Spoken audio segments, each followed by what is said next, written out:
മതവും പേരും മാറ്റി. ഇപ്പോൾ സാക്ഷി ബി ദേവരാജ്, 3 കുട്ടികളുടെ അമ്മ. പാരിജാതത്തിലെ രസ്ന. മലയാള സീരിയൽ ചരിത്രത്തിലെ ഒരു സുവർണ കാലത്താണ് രസ്ന എന്ന നടിയും ഇൻഡസ്ട്രിയിലേക്ക് വന്നത്. പാരിജാതം എന്ന സീരിയൽ അഭിനയിക്കുമ്പോൾ സ്കൂൾ കുട്ടിയായിരുന്നു എന്ന് പലർക്കും വിശ്വസിക്കാൻ പ്രയാസമായിരുന്നു, അതും ഇരട്ട വേഷത്തിൽ. 2008 മുതൽ 2011 വരെ സംപ്രേഷണം ചെയ്തിരുന്ന പാരിജാതം എന്ന സീരിയലിൽ സീമ, അരുണ എന്നീ 2 കഥാപാത്രങ്ങളായിട്ടാണ് രസ്ന എത്തിയത്. ആ സീരിയൽ തീരുന്നതിനൊപ്പം തന്നെ രസ്നയെ സംബന്ധിച്ച പല വാർത്തകളും പുറത്തു വന്നിരുന്നു. ഉപ്പയുടെ എതിർപ്പുകൾ അവഗണിച്ചാണ് രസ്ന അഭിനയത്തിലേക്ക് വന്നത് എന്നതായിരുന്നു ആദ്യം പുറത്തു വന്നത്. പിന്നീട് ഉപ്പ ഉപേക്ഷിച്ചു പോയ കുടുംബത്തെ നോക്കാനാണ് എന്നും കേട്ടു. പക്ഷേ അതിനൊന്നും ഒരു വ്യക്തമായ സ്ഥിരീകരണം ഉണ്ടായിരുന്നില്ല. പാരിജാതം സീരിയൽ സംവിധായകനുമായി ഉണ്ടായ പ്രണയത്തിന്റെ പേരിലാണ് പിന്നീട് രസ്ന വാർത്തകളിൽ നിറഞ്ഞത്. ബൈജു ദേവരാജ് നേരത്തെ വിവാഹിതനും 2 മക്കളുടെ അച്ഛനുമായിരുന്നു.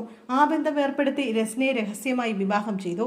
വിവാഹത്തിന് മുമ്പ് വരെ നന്ദനം പോലുള്ള സീരിയലുകൾ ചെയ്തിരുന്നെങ്കിലും അതിനുശേഷം നടി പൂർണ്ണമായും കരിയറിൽ നിന്ന് വിട്ടുനിൽക്കുകയായിരുന്നു. രസ്ന എവിടെയാണെന്നോ എന്താണ് ജീവിതത്തിൽ സംഭവിച്ചതെന്നോ പിന്നീട് അധികം ആരും അറിഞ്ഞിരുന്നില്ല. സഹോദരി നീനു ചേച്ചിയുടെ പാരമ്പര്യം പിന്തുടർന്ന് സീരിയലുകളിലേക്ക് എത്തുകയും നിരവധി സീരിയലുകൾ ചെയ്യുകയും ചെയ്തു. ഇപ്പോൾ കുടുംബശ്രീ ശാരദ എന്ന സീരിയലിലെ ശാലിനിയായി നിറഞ്ഞു നിൽക്കുന്ന നീനുവാണ് രസ്നയുടെ സഹോദരി. നീനുവിന്റെ ഇൻസ്റ്റഗ്രാം പേജിലൂടെ രസ്നയുടെ ചില ചിത്രങ്ങൾ നേരത്തെ വൈറലായിരുന്നു. കാലങ്ങൾക്ക് ശേഷം ഇപ്പോൾ രസ്ന സോഷ്യൽ മീഡിയയിൽ സജീവമാണ്. പേര് രസ്ന എന്നല്ല, സാക്ഷി ബി ദേവരാജ് എന്നാണ്.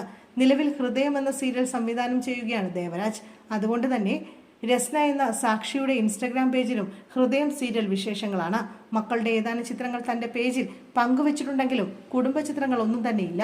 3 മക്കളുടെ അമ്മയാണ് എന്ന് ബയോയിൽ കൊടുത്തിരിക്കുന്നു. അതിനൊപ്പം Sandra's communication private limited executive പ്രൊഡ്യൂസറാണെന്നും പറയുന്നുണ്ട്.